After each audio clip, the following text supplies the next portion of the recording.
Hi everyone, and welcome back to my channel. Today we're going to be taking a look at 3 of the most twisted cases with you. There are certain criminal cases that of course sound horrible, but can be easily or quickly forgotten. But there are some other criminal cases that grab global attention and keep people in awe of the level of wickedness and harm a human being can cause and inflict on other humans. This is the story of a marriage that ended with a grievous and downright evil murder. It's the story of Saltanat Nukanova. Saltanat Nukanova was a beautiful 31-year-old young woman born on the 15th of May 1992. She was full of life, and her brother described her as someone who was determined and a joy to be around. She could even be seen dancing in most of her videos. In her city of Astana, she was a famous astrologer known for making some of the most accurate predictions, and at that point, she was making an equivalent of $6,780 per month. She also had a very successful Instagram blog, and all her clients and followers only had good things to say about her. She was eventually married to Kwandik Bishimbayev. Kwandik Bishimbayev is a 44-year-old Kazakh man who came from a very powerful family. He is an ex-minister of the national economy of Kazakhstan, where he served from the 6th of May 2016 to the 28th of December 2016. To put it simply, at one point, this man controlled the entire economy of the country. Just to show you how influential he was, you should know that Bishimbayev previously took on the role of Vice Minister of Trade and Economic Development, and was also appointed as an assistant to Kazakhstan's president. Although December 2015, in what can be considered one of Kazakhstan's most high-profile corruption cases, he was found guilty of bribery and embezzlement and received a 10-year prison sentence. He was later on pardoned by the president and released from jail. Saltanat Nukanova wasn't Bishimbayev's first love. He had been married twice before. His first wife had killed herself, and he had 3 children from a second marriage that ended in divorce. Those who knew him and worked for him described him as someone who oppressed others and as a hostile and very demeaning person. You might be wondering how these 2 opposite people met and fell in love. Well, it all started when one of Bishimbayev's female friends told him that there is an amazing astrologer in Astana who she had an appointment with, and that this astrologer makes the most accurate predictions. Bishimbayev was into astrology and predictions, so he went to Saltanat's Instagram page to see who this amazing astrologer was, and he definitely loved what he saw. He felt she was a really gorgeous and beautiful young lady. At that time, Saltanat had a boyfriend, so this discouraged Bishimbayev from going after her heart. Saltanat's relationship status didn't stop Bishimbayev from admiring her. He frequently checked her Instagram page until after a while, when he noticed that she and her boyfriend had gotten engaged. He just accepted that she already belonged to someone else and forgot about her. But Bishimbayev saw another opportunity arise for him to have this beautiful woman in his life. That same female friend told him that Saltanat and her fiancé were no longer together and that they had broken up. Kwandik didn't let this opportunity slide. He immediately told another one of his female friends to book him an appointment with this astrologer, which his friend was happy to do. It seemed she wasn't interested in taking any appointments, probably due to the recent heartbreak, because Kwandik later goes on to tell his female friend who was close to Saltanat that he was interested in her. He asked the female friend to book an appointment with Saltanat just so he could talk to her. While Kwandik's friend was at her reading appointment with Saltanat, she started a video call with him so he could talk to Saltanat personally. He asked if he could have an appointment with her, and although she agreed, the appointment never really held because Saltanat kept on avoiding him and kept on putting off the appointment saying, "She's really busy." A man like Kwandik Bishimbayev wouldn't give up so easily. He kept on trying to arrange an appointment, and then finally told Saltanat directly that he wasn't actually interested in her astrology, but he just really wanted to get to know her and go on a date with her. Saltanat didn't respond to this message from Kwandik until after 3 days, and she finally agreed to go on a date with him. Fast forward to the date, Sultanat was a little reserved because she was still hurt and healing from her previous heartbreak. She wasn't sure she was ready to give out her heart yet again. Even with this fact, they ended up spending over 5 hours talking, and they seemed to be getting along quite well. At the end of their date, Sultanat was dropped home, but before they went their separate ways, they shared their first kiss. Quandic saw this as a ray of hope that there was a possibility for him and this woman who had won his heart to become a couple. Quandic asked Sultanat out on many more dates, but for many of them, he was met with rejections. She told him she wasn't ready to start dating again because her breakup with her ex was still fresh, and she still needed some more time to heal. Despite saying this, Sultanat seemed to also have fallen in love with Quandic because she would usually call him sometimes for a meetup. This went on till fall of 2022, when Quandic asked Sultanat to go on a trip with him. The trip was for 20 days, and Quandic saw this as a great opportunity for them to bond better. It was during this trip that Quandic told Sultanat that he wasn't looking for a girlfriend, but a wife. Quandic went on that trip with her because he was sure he wanted to marry Sultanat, but he needed to know if she was on the same page as him. The trip was going really well, both were having a really good time, so Quandic went ahead to propose to Sultanat. The young astrologer was already smitten at this point, so she of course agreed to marry Quandic. Things moved on pretty fast from there. The couple saw each other's families, and Sultanat even moved in with Quandic. By December 2022, Quandic and Sultanat had a very intimate wedding and legally became husband and wife. All seemed to be going well with the couple, but a tragic turn of events just about a year later reveals that everything wasn't so rosy in the couple's marriage. Just around March 2023, some proof of possible physical abuse began to surface. The couple hadn't even been married for up to a year. Sultanat's brother Aytbek Amangeldi received a very heartbreaking text from her. What he saw shocked him to his bones. She sent him a picture of her beaten and bruised face. She told him to hold on to the picture and not tell anyone anything about it. She wanted her brother to keep the picture with him because she knew her husband usually goes through her phone and he would delete it if he saw it. Upon seeing the picture, Aytbek got really upset. This was his little sister with bruises all over her face, which were obviously from beatings around her face. He tried calling Sultanat several times, but she didn't pick up. He ended up calling Quandic and asked him why his sister had a bruised and beaten face. Quandic invited Aytbek over to his house in order to have a conversation with him. Aytbek was holding a knife, ready to harm Quandic, but upon getting to the house, Aytbek didn't meet either Sultanat or Quandic.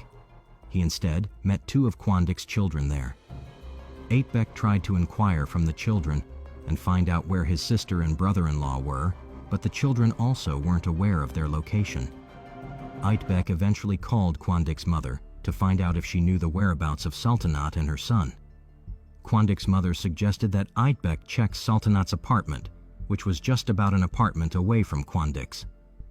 Aytbek finds Quandic at Sultanat's apartment, and they end up having a physical fight. He goes on to look for his sister, and after knocking the door of her room several times, he didn't get any response. He breaks down the door and finds her inside. When he sees her, he realized the bruises had healed, which meant the picture she sent him wasn't a recent one. He told his sister to pack all her things immediately, because he was leaving with her. He couldn't imagine leaving his sister with an abuser. Sultanat unfortunately refused to leave. She told her brother that she would rather save her marriage. Aytbek tried to forcefully take Sultanat away from her home, which led to them having a fight. This affected the relationship between the brother and sister and forced Sultanat to keep everything to herself, not revealing anything to him anymore. Even more, Quandic's ex-wife had called the police. This was because her children, who were in the house when Aytbek came to look for Quandic, called her to say they were scared because they saw Aytbek with a knife and they thought he was going to harm them.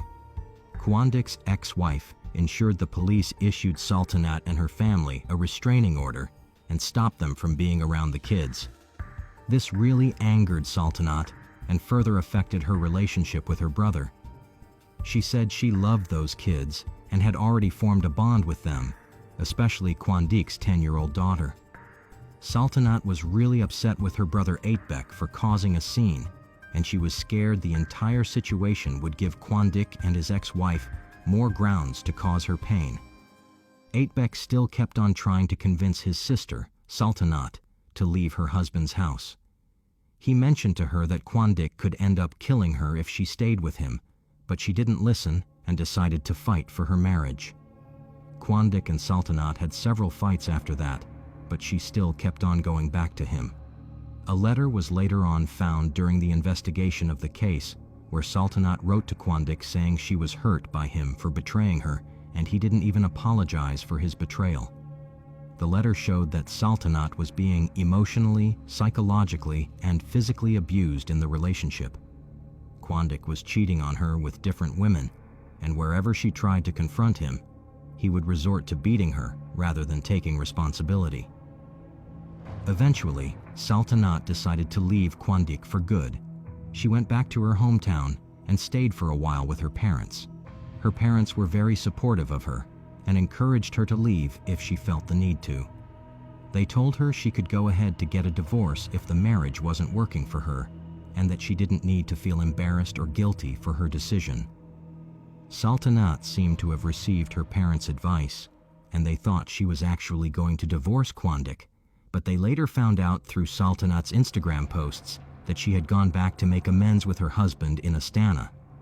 It was obvious Saltanat was finding it very hard to stay away from this toxic marriage.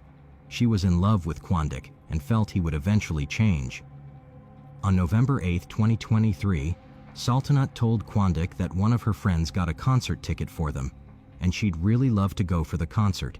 She also asked Kwandik to join them at the concert. He initially refused, but after she pressed a bit more, he eventually agreed to go with them.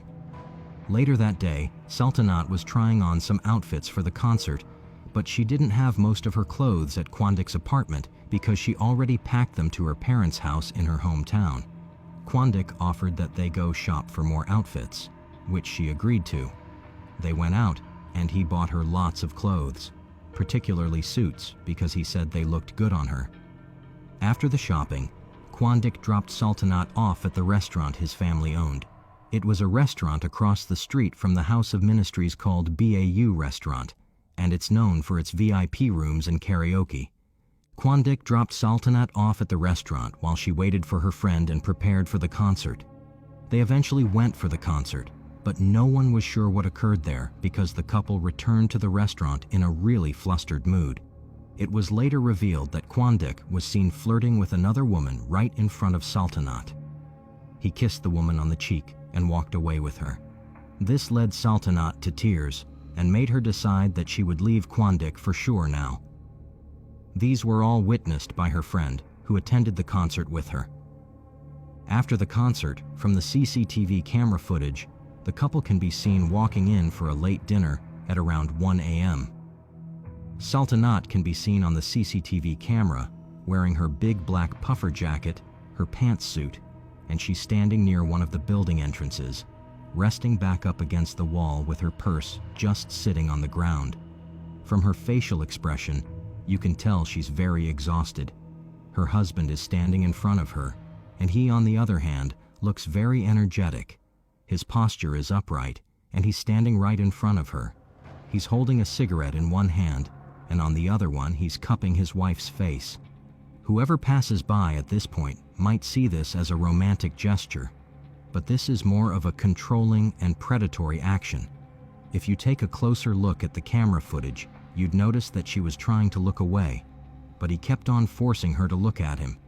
He reaches up his other hand with a lit cigarette and forcibly grabs her face with both of his hands and forces her to look at him. We can now fully see her face in the camera, and she looks terrified.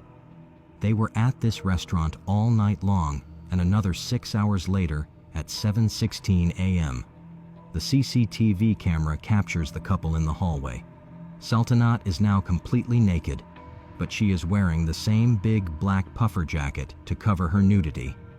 They both are seen walking through the restaurant. She's walking a few steps behind her husband, and she briefly stops in front of one of the mirrors on the wall. It looks like she's analyzing the bruises on her face. She keeps walking to catch up with her husband, and 2 seconds later, Quandic grabs his wife by her hair and throws her onto the ground in the hallway. When she hits the ground, her jacket flips open and she's barely covered, lying right there on the floor. Quandic stands over his wife's limp body on the ground, and then he lifts his right dominant leg up and kicks his wife very hard multiple times. He's kicking her so hard and with so much force that he has to hold onto a table to keep his balance. The camera footage shows Sultanat on the ground, trying to cover her body, but he's aiming and kicking her naked private area. But he isn't done yet, because he grabs her by a fist full of her hair, yanks her up with so much force, and throws her up against the stone wall. At this point, she is completely unable to control her body, much less even defend herself. Quandic doesn't seem to be in any way moved by the level of torture he has inflicted on his wife. He punches her straight in the face with enough force that her head slams back and hits the wall behind her. That punch was the one the doctors said was likely to have completely shattered her nose. Her whole body slumps forward, about to fall, but Quandic holds her up, pulls her back up by her hair, and punches her once more in the face, after which she falls forward, and he walks off. After taking a few steps away from her, he decides he still wants to inflict some more pain on her. He walks back, grabs Sultanat by her hair, and slams her down onto the ground. He then starts dragging her on her knees and by her hair through the hallway. Quandic shows no iota of mercy to his wife. He drags her into a closed-off restroom, and no movement can be seen on the CCTV camera anymore. Nothing is seen or heard until about 8 hours later. Apparently, Quandic had dragged Sultanat off to VIP room 1 of the restaurant, where he kept on laying heavy blows on her. Sultanat had been beaten for over 8 hours, but she didn't pass away immediately. She was left in the room to slowly die, and Quandic never tried to get her any form of medical help. Quandic makes a call across to his cousin who managed the restaurant and tells him to come to the VIP room with some blankets. At this point, the VIP room is in total disarray. There was broken furniture everywhere, everything was out of place, and obviously, there was dried blood all around the room. Quandic's cousin comes in with the blanket to cover Sultanat up and pretends like he didn't see the state she and the room were in. According to him, this wasn't the first time he had seen the room this way. He knew she usually got beaten up by her husband, but he felt it wasn't his place to advise Quandic. When later asked why he didn't call for help, Quandic Bishimbayev simply said, "It was because Vladimir Putin would be in town." Quandic goes back to check on Sultanat in the VIP room and realized she didn't have a pulse. He tells his cousin that Sultanat was just sleeping and instructs him to delete all CCTV footage from the previous night. He starts panicking, and rather than call an ambulance, he calls his trusted psychic. When she picks up, he tells her he's scared because his wife isn't moving or breathing. The psychic tells Quandic that his wife would be okay, she just needs some sleep, but he can take her to a hospital if he chooses. He tells the psychic that he doesn't want to take Sultanat to the hospital, but she should come take a look herself. Quandic finally calmed down after the psychic told him his wife would definitely be okay, and she just needs to sleep till evening, after which she'd wake up in her right senses. Some hours later, Quandic is still inside the restaurant, but he's having lunch with another woman, and this is at around 3:30 p.m. He acts as if nothing happened and everything is fine. It even looks like the meeting with this woman is more of a date. He was in VIP room 5 with his date, while his wife was dying, or probably dead by now, in VIP room 1. It turns out that this woman Quandic was on a date with was probably his mistress. Many say she looked very much like Sultanat. He in fact gave her one of the suits he bought for Sultanat the previous night to wear when leaving the restaurant, so it would look like Sultanat herself was the one who was walking out the restaurant. He even went as far as giving this woman some of the jewelry Sultanat had on. Quandic and his cousin, after noticing Sultanat still wasn't conscious, tried to wake her up by placing salt and ammonia under her nose to get a reaction. When they got no response from her, Quandic messages his psychic, who tells him that Saltanat is still conscious in her mind. As if unbothered by the current situation, Quandic then starts texting a popular sex worker and asks her when she'd be free for a meetup. Later on in the evening, after Saltanat still hadn't woken up, Quandic and his cousin call for an ambulance, but by the time the ambulance arrived, Saltanat was already dead. Her eyes were wide open. Doctors say her eye was so badly injured it leaked out. The paramedic mentioned that they had never seen anyone so badly bruised in their entire work career. She was covered with bruises all over her body.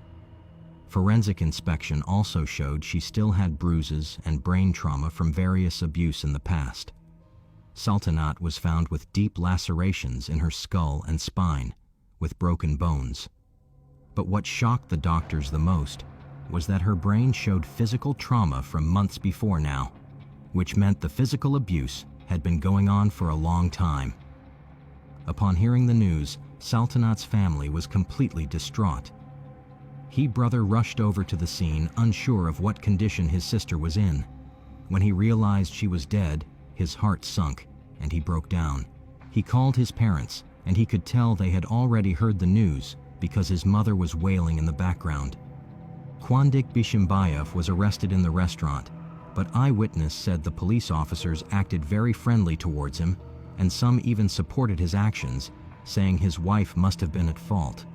Obviously, the ex-minister's wealth and influence was making a way for him. Saltanat's parents were not allowed to see her body because it was badly disfigured. Her mother still cries to this day that she was unable to see, hug, and kiss her daughter for a last time because of how badly Quandic abused her. Quandic was brought to court, and this murder trial is one that drew the attention of so many people globally to a lack of proper repercussions and punishment for domestic violence offenses. Quandic, during his court case, claimed that he only slapped her, and he didn't think a slap would cause her death. He claimed it was all an accident and pleaded not guilty to a deliberate and brutal murder. Quandic Bishimbayev and his family tried all they could to prevent justice from being served. They even threatened the various witnesses and the judge in charge of the case. All of Quandic's explanation to what occurred that night and the day after didn't add up. He first of all said she was drunk and the injuries she had were self-sustained. He told the court that she kept on falling by herself on the toilet while in the restroom, which is how she got the bruises on her face. It wasn't too long before the truth unfolded. The CCTV footage that Quandic and his cousin tried to clear that night later resurfaced, and that was when proper evidence about what occurred surfaced. The world was shocked by the gruesome footage where Quandic constantly battered his wife. Saltanat's brother also released the previous picture Saltanat sent to him of her bruised face. This was one of the first live-streamed murder cases in Kazakhstan, so it really caused an uproar among the nation and beyond. Millions of people from all over the world have followed this case, and it stirred up a global protest demanding that the government develops stricter laws against domestic violence. Domestic abuse is not a strange occurrence in Kazakhstan. According to the UN, there are about 400 reported cases of domestic violence yearly in the country.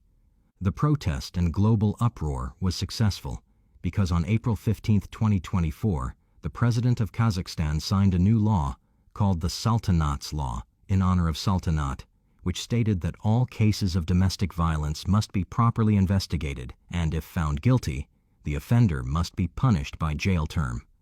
Quandic was finally charged for torture and murder with extreme violence and a 24 years jail term. It is quite sad that Saltanat Nukanova had to lose her life before proper justice was served. Not only did she lose her life, but she lost it after several hours of beating and torture. Her story has placed a spotlight on domestic violence in the country and also worldwide. It has proven to the world not to stay indifferent to any type of violence, and Saltanat's law is now effective in Kazakhstan.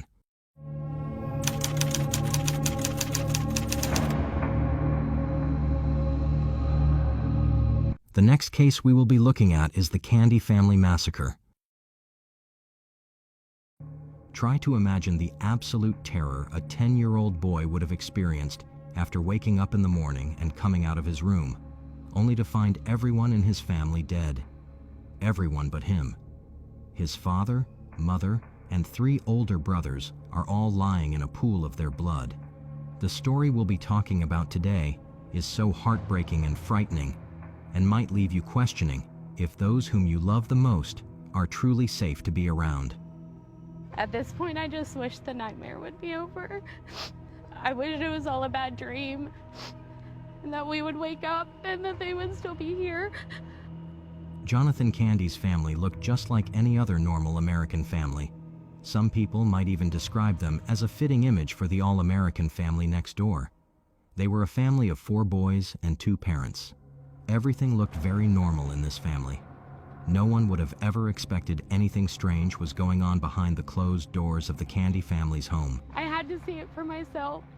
I kept asking Cooper to please snap and text Ethan, and has he seen Ethan today? Has he talked to him? And I was calling Lindsay, and I was messaging Dylan, and nobody would respond. They were your all-American family. This is something, I mean, I could live 100,000 lifetimes and never expect this out of that. I could have never imagined that ever in my whole entire life, you know? And I'm still in shock.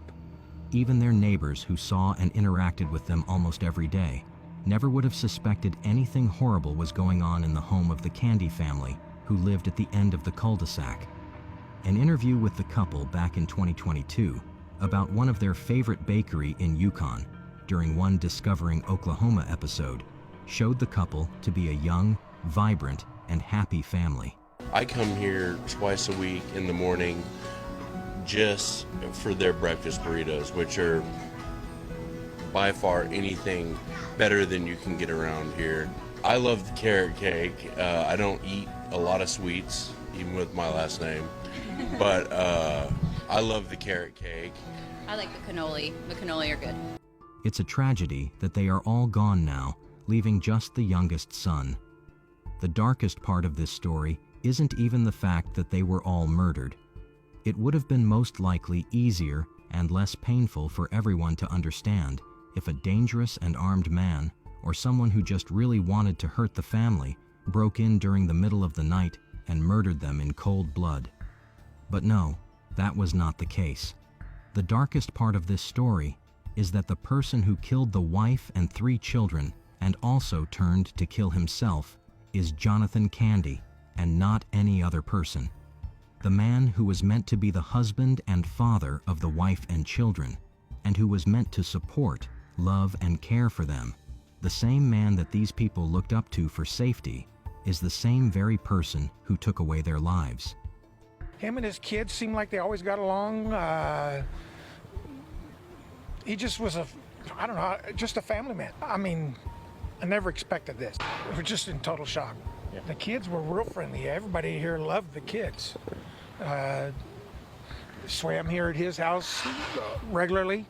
They played with my dog. Like we have families down here that, they work, and he'd come over and mow their lawns and take care of the family. Anything you needed, he'd be there for you. Jonathan Candy was a 42-year-old man from Yukon, Oklahoma. He worked as a part-time employee at the Paycom Center, one of Yukon's large arenas used to hold various events like concerts and sports tournaments. It was another basketball season, and Jonathan Candy had been spending some time working on the recent NBA games. It was the home game for the Oklahoma City Thunder, and everyone in the area was excited to see the trophy come home. Although he just worked part-time, his jokes and laughs always brought life to the arena. Jonathan Candy studied at Bishop McGuinness Catholic High School, and after he graduated, he married his sweetheart, Lindsay Terry. Lindsay grew up in Prague, Oklahoma. She was a member of the choir as a young girl, and she was always full of laughter. Jonathan Candy was the funny, goofy guy who loved to make jokes and make everyone laugh. And Lindsay Terry was the beautiful young lady who loved to laugh and was eventually swept off her feet by this goofy guy's charm and jokes. Their marriage seemed to go on smoothly. Even after many years of marriage and 4 sons, Jonathan and Lindsay Candy looked happily married. There was never any report of possible domestic violence or abuse of any sort. Their children also looked happy and lived like the average American kid. The Facebook page of the couple is filled with family photos of happy times, and anyone scrolling by would believe they were a regular, happy family. Jonathan always told his relatives and friends about how his family and children were his entire world. But then, on April 22nd, something no one could have thought or imagined occurred. The name of the Jonathan's family youngest son has been withheld for privacy reasons. But what we do know is that this little boy stepped out of his room on April 22nd, 2024, and he was expecting it to be like any other day. He didn't expect anything unusual. He slept through the night with a box fan blowing in his direction, so he couldn't have heard anything going on outside. The only thing he remembered hearing was the fire alarm that went off during the night, but he went soundly back to sleep right after that. At around 9 a.m., he stepped out of his room only to find his entire family in a pool of blood. At 9:30 a.m. on April 22nd, 2024, the 10-year-old boy called 911 and told the dispatcher that he found his entire family dead. Not too long after, the police arrived at the home of the Candy family near Southwest 29th Street and Czech Hall Road. They entered the house and were shocked by what they saw. It was nothing short of a massacre. After their inspection, they saw 39-year-old Lindsay Candy, who had been shot and killed. She was murdered along with her sons, 18-year-old Dylan Candy, 14-year-old Ethan Candy, and 12-year-old Lucas Candy. The suspected killer, 42-year-old Jonathan Candy, was also found dead from a self-inflicted gunshot wound. It didn't take too long to conclude that this was a case of murder-suicide, but the question on everyone's mind: why did this happen? The sole survivor was the 10-year-old who made the call to 911. Neighbors on Czech Hall Road noticed as ambulance and police vehicles began to pull up into their neighbor's home. They were confused as to what might have occurred. After some time of investigation, it was revealed that the father, Jonathan Candy, allegedly hunted down and killed his wife and children one by one, except for the youngest son. An interview with Oklahoma officials revealed that 2 of the victims' bodies were found upstairs, and the other 2 were found downstairs. There were no signs of a struggle at the crime scene, which adds more confusion to what went down. In most cases like this one, it is unusual for the killer to spare just one person and kill everyone himself. If the intention was murder-suicide, everyone present is usually a casualty. What could have occurred?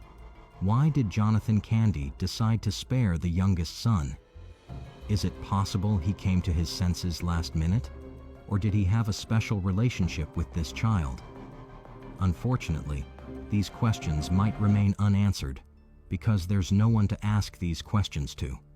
The relatives of the Candy family realize how hard this would be on the young boy, and they think it's best to leave him out of any further investigations in the meantime. Till then, this case would remain a mystery. One of the officials in charge of the investigation, Dr. Joni Johnston, a clinical and forensic psychologist, said that the entire scenario was shocking to her. She has never witnessed a case where a parent murders some of the children and lets just one live. Friends and neighbors who saw Jonathan before the murders said everything seemed just fine to them. There was nothing unusual or out of place. Jonathan's colleagues specifically mentioned that he was at the Thunder Pelicans playoff game just hours before the tragic murders occurred. Nobody is sure if there are any warning signs that the people around the family should have picked up on. There was no sign of domestic violence, which is usually a common factor in murder-suicide cases. Up till now, no one can state or rightly speculate the motive behind the murders. All we know is that there was possibly an altercation between Jonathan and Lindsay on the night of the murders. No one knows what their argument could have been about, and why Jonathan decided that the best way to deal with the situation was to kill his wife and systemically hunt down and kill 3 of his kids. He seemed like a loving and supportive father, But what would make a father put a bullet through some of the people he claimed to love the most in the world? But something may have happened. He kills his wife and several of his kids, and then just decides to kill himself, kind of to get out of it. One possibility, I mean, there's so many possibilities, and I think one of them that I've thought about is it's possible that he kills his wife in the heat of some altercation. They're having some argument, and he, for whatever reason, just loses it, shoots her several times, kills her, and that is not premeditated. And there is no history of depression or those things that we're talking about. And then starts thinking that I can't leave my kids to face this. You know, I could not bear the thought of my children knowing that that I murdered their mother, their father is a murderer, or I'm going to kill myself, and I can't bear the thought of my kids being left with no parents. Ongoing investigations are trying to find out if there were any form of financial crises that the family was going through. Sometimes, financial crises in homes can lead to depression, particularly to the man who might feel the weight of the burden on his shoulders. This could result in distorted thinking and increase the chances of feeling like there's no hope and no help. Another factor investigators are considering is whether Jonathan had any form of mental health challenge that he was so good at hiding and didn't share with anyone. There's still a form of stigma around seeking help for mental health challenges, and those who don't end up seeking help usually end up making terrible mistakes that could affect their lives and the lives of those they love. Signs of depression in men are usually different from that in women. Men might not be able to mentally process well or vocally express their feelings of depression, so what they do oftentimes is to isolate themselves, and then they become irritable and edgy and express anger instead of showing sadness. Families, friends, and loved ones around them might not understand that these might be signs of depression and that the person might have suicidal tendencies.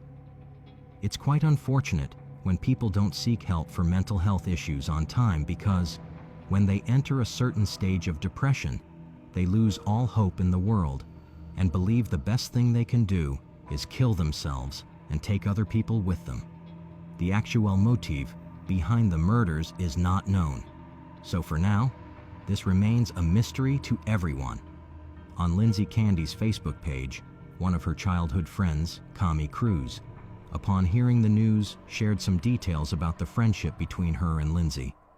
She said that Lindsay and she were both choristers in church when growing up, and that they sang side by side with each other in the choir.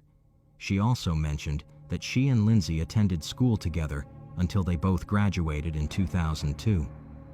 A particular memory Connie Cruz shared helped everyone see the bright and playful nature Lindsay had. She said that as young girls, she and Lindsay hid in a treehouse and fell asleep there.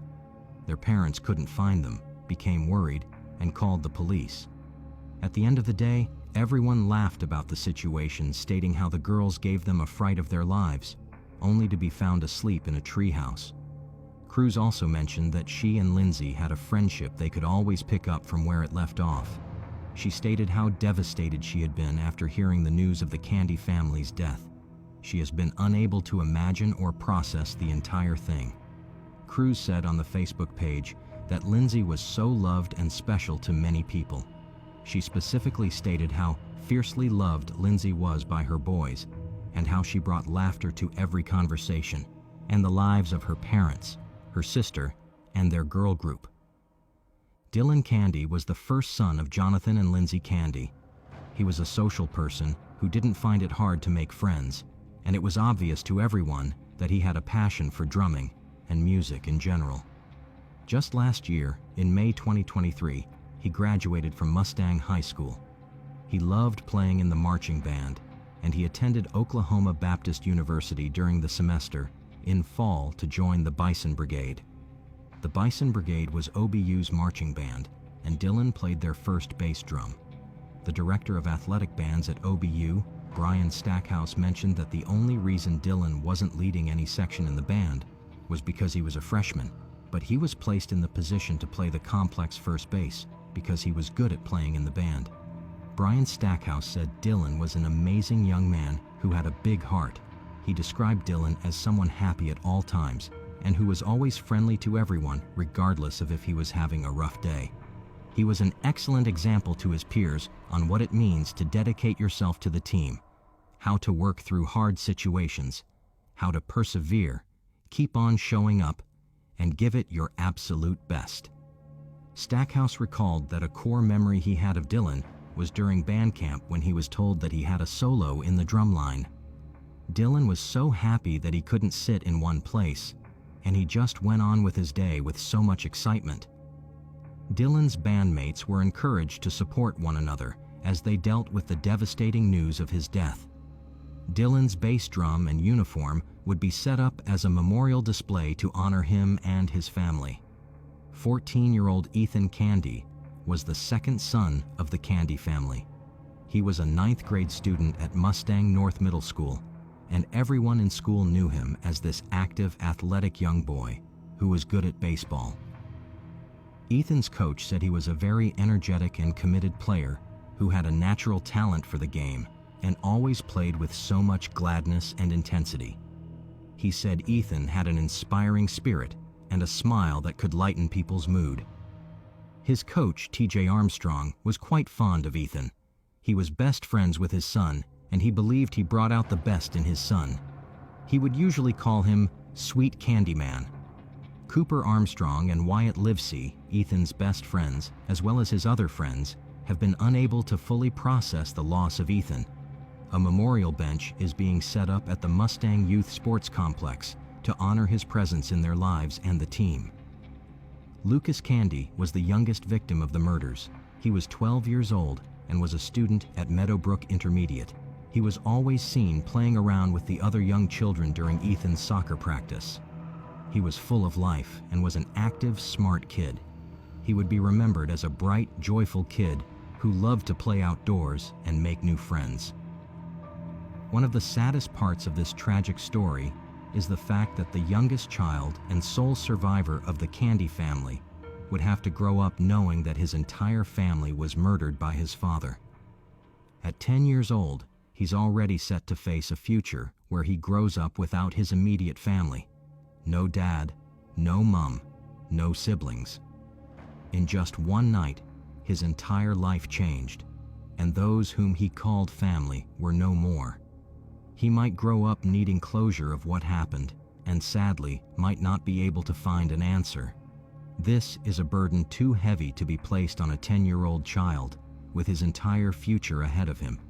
He has been placed in the care of extended family members, and people in the community are coming together to show him as much support as possible to help him deal with this difficult reality.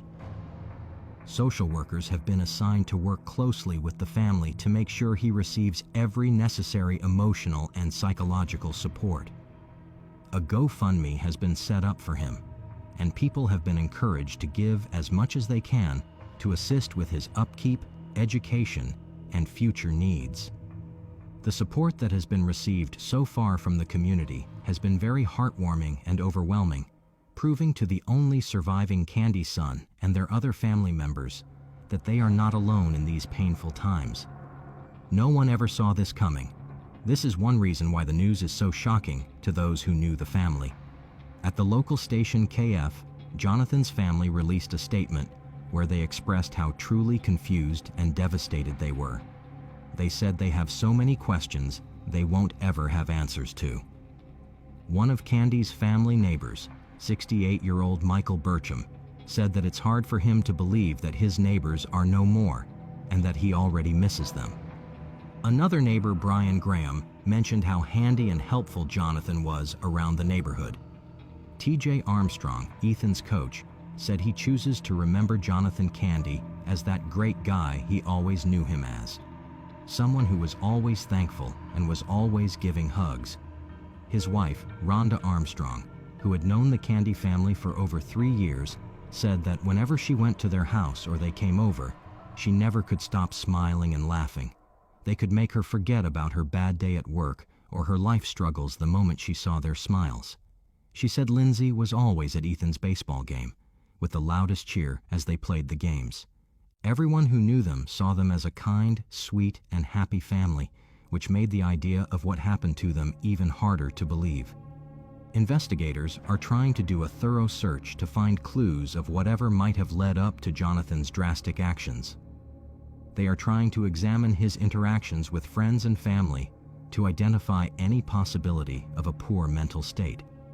But because there have been no previous pointers to poor mental health, it has been particularly frustrating to figure out a clear motive behind his actions. However, authorities are using this incident as an avenue to inform people about the importance of seeking help in any case of mental health issues. They emphasize the fact that there is a need to break every stigma connected with seeking help. Jonathan Candy's case just goes further to show how those who seem happy and all right on the outside could be dealing with some deep inner trauma. Everyone is going through one thing or the other, so we need to learn to be compassionate with people we meet and take some time to connect and talk to our family and friends to ensure there is no buildup of negative emotion. Authorities have offered to help people who might be struggling to process their emotions or the news of Candy's family death by giving them access to support groups and counseling services. This seems like an absolute nightmare. Everyone wishes they would just wake up from. The Candy family were loved by many and would forever be dear in their hearts. As family and friends grieve the death of Jonathan, Lindsay, Dylan, Ethan, and Lucas Candy, they also realize that the priority at a time like this is to ensure the survivor of the Candy family receives as much support and love as possible. The next case we will be looking at is the Wickramasinghe family massacre in Ottawa. What happens when a family reunion suddenly takes an unexpectedly fatal turn, switching it from a heartwarming one to a disunion in cold blood? Let's find out in this heartbreaking story of a family reunion without a happy ending, one that questions the act of hospitality. They lived here in the townhouse where late Wednesday night, police found 6 people dead, including 35-year-old Darshani Delanthika Akanayaki and her 4 young children. Danushka Wickramasinghe lived in the Ottawa suburb of Barhaven. He was employed at a mobile company in Sri Lanka, but he left there and arrived in Canada in July 2021 to pursue a higher education and had recently established a cleaning company. He had spent several lonely years in Canada working to establish himself before reuniting last summer with his wife, Darshani Ekanyake. At the time of the reunion, they had 3 young children together. Inuka and Ashwini attended Monsignor Paul Baxter School on Beatrice Drive, a 5-minute walk from the house. The youngest daughter, Kelly, was born in Ottawa, Canada, where the family lived. It was a typical family where the man of the house leaves his home and travels to another country for brighter and bigger opportunities, hoping to establish himself and get a house before his family reunites with him in their new neighborhood. All Danushka wanted was to be a provider for his loving young family, but life had other plans for him. Last summer came the happy reunion with his wife, Darshani Ekanyake, who was a teacher, and their 3 children. Months later, they had a baby girl named Kelly, and the arrival of the newborn brought so much joy to the family. That city's worst ever mass killing. 5 members of one family and an acquaintance all died Wednesday night. Danushka Wickramasinghe, he thought his days of living alone in Ottawa were behind him. But on one Wednesday, a horrible nightmare began to develop at the other side of Wickramasinghe's front door. Canada became the place where a terrifying tragedy would occur on March 6, 2024. This was the day when the peace and quiet of a neighborhood house was disturbed by an act of violence that left everyone in total shock. The Wickramasinghe home is one that was once filled with the innocent laughter of children, but this night it was replaced with a creepy and deadly silence that expressed the depth of the loss. This has been a case that has shaken not just Ottawa, but the entire nation of Canada. It is a day everyone in the region has marked as the day of the horrifying killing of the Wickramasinghe family. While Danushka Wickramasinghe sustained serious injuries, his wife, Darshani Delanthika Ekanayake, who was 35 years old, Inuka Wickramasinghe, his 7-year-old son, his first daughter Ashwini Wickramasinghe, who was 4 years old, 2-year-old Ranaya Wickramasinghe, his second daughter, the family's infant Kelly Wickramasinghe, who was just 2.5 months, and Gamini Amarakun Mudiansalag, 40 years old family friend, were brutally murdered. The investigators involved in the case said Danushka was found outside the house yelling for help and was taken to the hospital where he was reported to be in a serious but stable condition. The police reported that the bodies of his wife, 4 children, and an acquaintance were then found inside the home. The 6th individual, who was found dead, was 40-year-old Gamini Amarakun Mudiansalaj. According to the police, he was an acquaintance of the family who recently arrived in Canada and had been living at the Wickramasinghe home. Darshani Delanthika Ekanayake, 35, was formerly a student at Maliadeva Balika Vidyalaya and an alumna of Colombo University. She was employed at St. Benedict Model School in Polgahawela. She was among the 6 people fatally attacked in a suburban townhome in the Ottawa community of Barhaven on Wednesday night, in what police described as the worst mass killing in the city's history. Her 4 children, including an infant, were also killed, as was an adult acquaintance of the family who was living with them. Darshani's husband, 38-year-old Danushka Wickramasinghe, was wounded but survived. Jayantha Ekanayake, her mother, aged 66, stated that she sensed something was off the last time she spoke to her daughter, Darshani, on Wednesday night, the 6th of March. The two phoned each other every evening, Darshani in her home in Ottawa, her mother in Polgahawela, located 2 hours outside the Sri Lankan city of Colombo. Their conversation on Wednesday was unusually brief, just 5 minutes.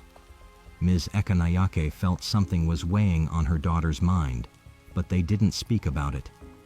She asked me to go to sleep, Ms. Ekanayake recalled. She was planning to visit her daughter in 2 months to see her and her grandchildren. Her worry grew when she didn't hear from Darshani on Thursday night. The next morning, when Ms. Ekanayake heard from a local news outlet about a Sri Lankan family that had been killed in Ottawa, she knew immediately it was her daughter's, she said. Ms. Ekanayake said her daughter, son-in-law, and their 3 oldest children were newcomers to Canada from Sri Lanka. Kelly, the youngest, was born in Canada. They were seeking work, she said, and good education for the children. Darshani was a devoted Buddhist who rejected the pull of materialism, Ms. Ekanayake said, adding that before leaving for Canada, she had donated piles of her belongings to another family after a flood. More recently, she asked her mother to donate a child's bicycle she had left behind when she emigrated. She was a kind, loving, and peaceful young lady, looking out for her parents and her children. Police have arrested Fabio de Zoisa, who also lived in the home. He has now appeared in court, charged with 6 counts of first-degree murder and 1 count of attempted murder. As much as old age doesn't always depict wisdom, young age doesn't also always depict innocence. Following through with the story of the killing of the young Wickramasinghe family, it would have been safe to assume that they were brutally murdered by a much more mature person who probably had scores to settle with the family, or probably a drunk guest who was just recovering from the death of a loved one. Unfortunately, the perpetrator of this evil act was a 19-year-old boy, one who was generously accommodated by Danushka Wickramasinghe. What connects Danushka to Fabio de Zoisa? Initially, Mr. Wickramasinghe was studying and residing at a boarding house with de Zoisa. However, when the young man was asked to vacate his boarding accommodations by the landlord, it was Mr. Wickramasinghe who had offered him lodging in the basement of his home a few months prior. He was known for posting videos of the video game Minecraft on YouTube. His YouTube account has now been taken down. A spokesperson for Google, which owns YouTube, said via email that following the tragic attack in Ottawa, the Trust and Safety Team identified and terminated a YouTube channel associated with the suspect by the Creator Responsibility Guidelines. He stated that if a user's off-platform behavior harms the YouTube community, they may take action. The man behind the mask, the alleged murderer, was a 19-year-old former Algonquin college student. This unassuming young man, who once walked the halls of a respected educational institution, stands accused of the tragic crime that has saddened the hearts of people throughout Ottawa and beyond. He is also a Sri Lankan national and now faces 6 counts of first-degree murder and 1 count of attempted murder. It was reported and confirmed that the family even celebrated his birthday together some months before. They got him cheesecake because he said he liked it, just to make his birthday memorable. Like a family moving from Sri Lanka to here with such a young family with young kids, they probably had a lot of hopes and dreams. So it's very sad. Mr. Dhanuska Wickramasinghe had also met the suspect's parents in Sri Lanka. Mr. Dhanuska Wickramasinghe arrived home around 10:30 p.m. and found De Zoysa with a knife, according to Sumanarathana, the resident monk and director of the Hilda Jayawardanaramaya Buddhist monastery. He wrestled with his assailant, then he felt the sting of a knife or other edged weapon slashing across his face. The police later called it a knife-like weapon. He was also stabbed in the chest and in the back, and at least one of his fingers was cut off. Blood was everywhere. Inside, his entire family was already dead, including the family friend. I cannot say he's doing well, but he's a little bit stronger than we thought, and he's with some injuries, and mentally he's in great shock. During the attack, Wickramasinghe begged Febrio De Zoysa not to harm his family and asked if he had harmed them in any way. Febrio said no, and that was a lie.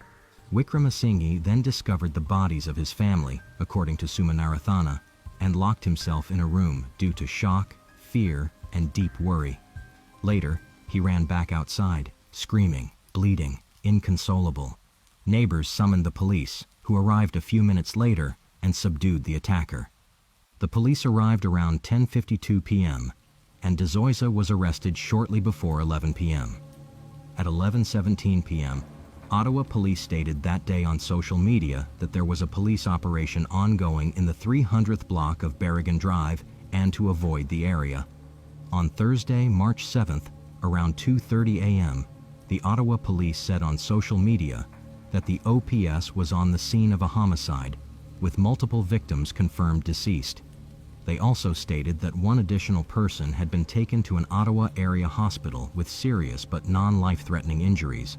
One arrest had been made, and there was no continued threat to public safety. Shock, and I can't explain it. It's tough. Did you know them? No, I didn't, but I mean, I'm seeing it, seeing the guys in their white suits and everything. It's more real now. At 6:15 a.m., the police said in a press release that the homicide unit was investigating the deaths of 6 people who were found at the address the night prior. The victims were identified as 2 adults and 4 children. Police said their identities had not been confirmed as of that time, calling it a tragic and complex investigation. I want to emphasize, this was a senseless act of violence perpetrated on purely innocent people. Ottawa Police Chief Eric Stubbs told CBC Radio that the homicide was a mass shooting, but later in the day corrected his statement to say it was a mass killing. The police held a press conference at 1:30 p.m. They identified the victims and said charges had been laid against De Zoysa.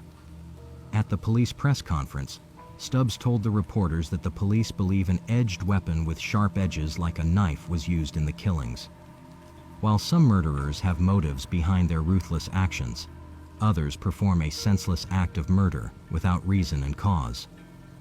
Bhante Sunitha, who was a resident monk and director of the Hilda Jayawardanaramaya Buddhist monastery, said that all was not well with Febrio De Zoysa. He had dropped out of school and also had thoughts of suicide. A spokesperson for Algonquin College confirmed that De Zoysa had been a student there, and the last time he attended school was in the winter 2023 semester. In an interview with the suspect's relative, Febrio De Zoysa's aunt, she stated that the family had been so nice to him. She says the accused is her brother's oldest son and came to Canada 2 years ago. She described her nephew as quiet and a good student. She was visibly shaken and said, "They were such a wonderful family."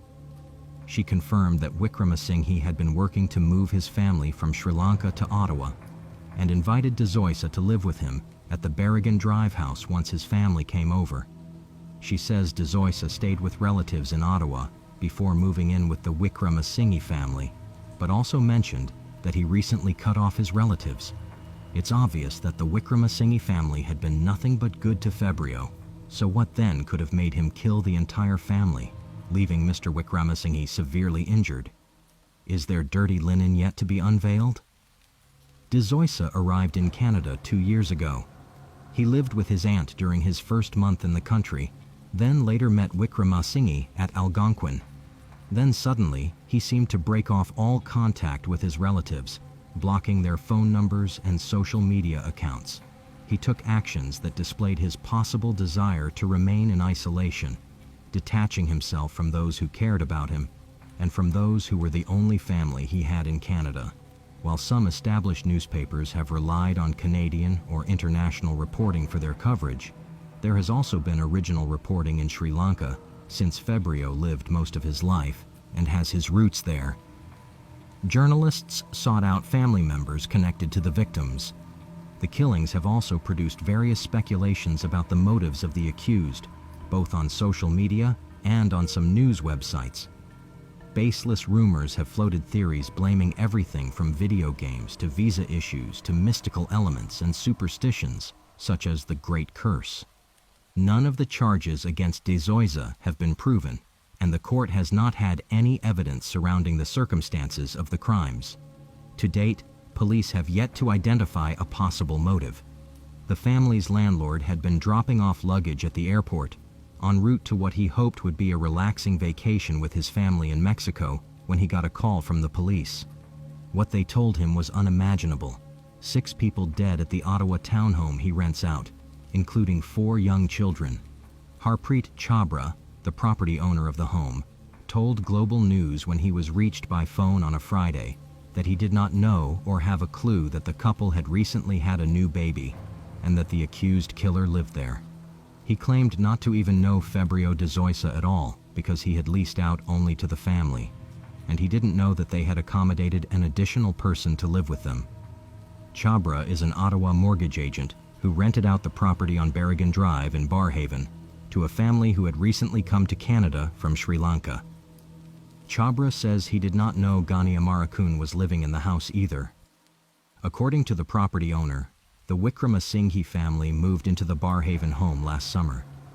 He says the father arrived in Canada first and waited for his wife to come with their children. I don't know how to put this in words, like you're never prepared for these kind of calls. The property owner describes the surviving father as a very nice guy and a good tenant.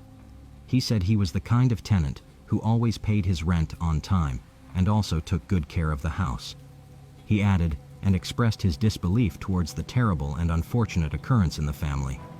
He added that he was lost for words concerning the matter. Chabra had hoped his own family's trip would be a way for his wife and children to decompress after the sudden loss of his sister-in-law, not yet 50 years old, to cancer earlier this year. This second, unexpected loss has them again mourning. He mentioned that he was trying to help his wife heal by taking her off for vacation, and that was when they heard at the airport that the terrible, sad incident had happened. Ghani Amarakun, a 40-year-old man, was said to be an acquaintance of Danushka Wickramasinghe. He was also killed by Febrio De Zoysa, but before his death and his arrival in Ottawa, he definitely must have had a life. He had only arrived in Canada 2 months before his painful demise. He left behind a wife and 2 kids in Sri Lanka before relocating to Canada. He most likely had plans to relocate them to Canada after a while as well. He used to have an active social media presence and appeared to be trying to establish himself as an entrepreneur in his new Canadian country, perhaps to support his family in Sri Lanka. A Facebook profile with the name Ghani Amarakun describes him as a sales and digital marketing consultant. He operated a business called VIP Air Tours, and frequently made posts advertising Sri Lanka as a travel destination with scenic photos of the tropical island while offering to help people make travel bookings to the country. His last public post on Facebook was on February 20th, where he thanked people for their birthday wishes. On March 28th, Fabrio made a brief court appearance by phone where he could only be heard stating his name and birthday and confirming his next court appearance. He was not previously charged with any crime in the country. The 19-year-old made his first court appearance while wearing a black tracksuit jacket. At the time, his lawyer Ewan Little said he had the opportunity to get quite a bit of disclosure. De Zoysa's next court appearance was then scheduled on April 18th, while his judicial pretrial was scheduled for April 17th. I've met him over video and in person, yes. And do you have from that meeting any sense of what may happen? I can't comment on that, I'm so sorry. De Zoysa was ordered not to have any form of contact with a few witnesses, including the surviving husband and father. His lawyer said on March 14th that he is currently in protective custody. There was no video link available for the hearing, and De Zoysa's appearance was limited to audio only. His lawyer, Ewan Little, told the court that he had received a volume of evidence so far and had actively been holding discussions with the Crown Attorney's office over further disclosure. The assigned prosecutor, Crown Attorney Louise Tansey, has extensive experience leading the prosecution on a number of difficult cases involving children. At a previous court appearance, Little said he had been in touch with the young man's family and that they were obviously very upset. He said they did not reside in Sri Lanka and declined to say where they lived. When asked about whether Fabrio was going to undergo a mental health assessment, Little said it was probably going to be a few months from that time.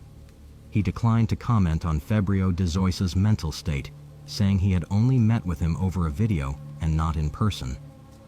Fabrio de Zoysa's lawyer also mentioned that he has no plan to seek bail. Legal experts said that Fabrio's case might take years to make its way through the justice system. Daphne Gilbert, a professor of criminal law at the University of Ottawa, clearly stated that it could take 2 to 3 years. According to her, there are a lot of other preliminary factors to contend with, including whether or not Fabrio de Zoysa is fit to stand trial. She added that the first thing that would probably happen is a lot of psychiatric consultation, which would determine whether Fabrio has the mental capacity to withstand the trial process. Sylvia Rich, a law professor at the University of Ottawa, noted the rule that trials must conclude within 30 months, or 2.5 years after charges are laid. Then she added that if de Zoysa is found fit to stand trial, his lawyer could raise a defense of not being criminally responsible because of a mental disorder. The investigation of the March 6 killings could also be lengthy and complicated. She said that for them to determine more about who the accused was, how he came to be in the house, and some other needed information, would definitely take some time. She continued and stated that on the outside, the entire case should be done 30 months from that period, but she added it could take less time, and de Zoysa will likely be incarcerated for the duration. But she also mentioned how slow the justice system can be, and that there are some other complicating factors such as a backlog of other cases which need to be sorted as well. The death of the Wickramasinghe family, shortly after they moved from Sri Lanka to Ottawa, Canada, hit not just the families affected, but also the neighborhood and the nation at large. On a cold, rainy Saturday morning filled with grief, tears, and disbelief, the handmade card from 7-year-old Inuka Wickramasinghe's classmates at Monsignor Paul Baxter Catholic School spelled out a community's sorrow. There were lots of colorful letters that soon began to drip away as the raindrops fell. The children that were present shared their memories. "We will miss you, Inuka." Inuka's friends had a lot to say about him. They mentioned that he was fast, kind, intelligent, imaginative, a good friend, and a soccer player. "We will miss your smile," they said. It was clear that Inuka's teacher was overcome with emotion. He wiped his tears and then set his cards among the other pile of flowers, cards, and stuffed animals. Some flickering candles were the centerpiece of the vigil for Inuka, his mother. Darshani Dilanthika Ekanyake, sisters Ashwini, Ranaya, and Kelly, and family friend Gamini Amarakun. More than 100 mourners offered tearful prayers and calls for solidarity and compassion on the 17th of March at the funeral for the Sri Lankan family slain in one of the worst mass killings in Ottawa's history. Ajahn Viradamo, a monk who spoke at the funeral, asked those grieving around the world to focus on supporting each other instead of leaning into despair or anger. Mr. Wickramasinghe was seen crying at the ceremony, his hands clasped in prayer with one finger bandaged. He was surrounded by family members, including a man sobbing into a handkerchief. He was obviously devastated and was bleeding with grief within. The funeral organizers said on the 15th of March that he had requested privacy to mourn the loss of his family, but he was thankful for the outpouring of public support since his relatives died. 5 coffins were placed at the front of the room, including 3 smaller white ones and 2 larger wooden caskets, one of which had framed photos of both Ekanayake and her baby. The ceremony included audio recordings from the wife and daughter of Gamini Amarakun and Amarakun Mudiansalag. His loved ones in Sri Lanka were unable to travel to Canada for the funeral. The service also included a Buddhist ritual, as well as reflections from preachers from various religions, who prayed for surviving relatives to have strength. Dignitaries from multiple levels of government who were present also paid their regards during the funeral. Dhanuska Wickramasinghe said that he was torn and devastated by the loss of his beloved wife and his children. He also mentioned that he was mourning the loss of his friend, Gamini, who was staying with the family. He thanked the first responders and hospital staff for helping him navigate through the initial shock and chaos that began as a result of the tragedy. Dhanuska also said that he was thankful for the support of the Buddhist Congress of Canada, Ottawa's Sri Lankan community, and the wider public for their thoughts and prayers. Money might have been the least of Dhanuska Wickramasinghe's worries, but at least it was a good way for the community could express their support and assure him of their presence. The following day after the brutal killing, a fundraiser with a goal of $200,000 was set up on GoFundMe to help the surviving father and family members of the deceased in Canada and Sri Lanka. Kodatuwaku, the monastery director, said 20 members of its community had set up a GoFundMe page, coordinated by the temple, to provide financial support for the families of the victims. The Buddhist Congress of Canada, BCC, facilitated the fundraiser. On the 11th of March 2024, nearly $162,000 had already been raised by over 1,100 donors. This swift, heartfelt action of the community reflected their passion, genuine grief, and intentionality towards the deceased and the man who was left behind. It was an action that definitely spoke louder than words. Anoli Fernando was a resident of Ottawa. She didn't know the family personally, but she has family ties to Sri Lanka. Her mother called her on the Thursday of the incident to tell her she'd heard of a family friend's in-laws who were victims of a tragic murder. Fernando said she doesn't often donate to charities or causes, and even though she didn't know or have any familial connection with the victims, she felt the need to help where she could, donating $1,000. According to her, she donated because it just hits close to home. Dhanuska Wickramasinghe displayed a rare reaction to his family's killer, Febrio de Zoisa. From his hospital bed, he managed to offer some compassion for his family's accused killer when they paid him a visit. Several other community members were able to visit Dhanuska Wickramasinghe, the lone survivor of the attack, in hospital. Even though he was tired and had visible physical marks from the attack, Wickramasinghe was said to have smiled as the visitors entered the hospital room. A local temple's resident monk, Bhante Sunitha, said he placed his hands on Wickramasinghe to show him the love of his community and provide him with strength. Those who spoke with Wickramasinghe said he even showed empathy for the accused killer. The news, articles, and the internet do not say much about the accused killer of the Wickramasinghe family, Febrio de Zoisa. His parents refuse to share their place of residence. No friend has come out to claim that they knew him from school or somewhere else. The secrecy around this murderer is quite fascinating. Many choose to believe that all the information we need about him has been provided, while others demand to know more, especially as to why a 19-year-old boy could kill not just one, but 4 babies. There is still a thick mystery cloud surrounding this mass killing case that is yet to be unraveled. Aside from the fact that many feel horrified by the crime, some fear it could have a direct impact on their lives. The murder has also triggered warnings about welcoming strangers when staying abroad. Some people are also worried that this case might cause the Canadian government to become even more strict when accepting international students. Regardless, the love and compassion the community showed the Wickramasinghe family just after a short time of living in Ottawa shows how much impact they made in their community, even in the little time they lived there. It's quite relieving to know that Danushka Wickramasinghe, the lone survivor, has family, loyal friends, and his community to lean on during his time of grief. I will be sure to make another video after the killer goes to trial and we get a conclusion to this tragic case as more unfolds. That's all for now. What do you think about this case? Share your thoughts in the comments below. Please be sure to like the video, subscribe, and hit the notification bell to get notified when we drop new videos. Bye for now.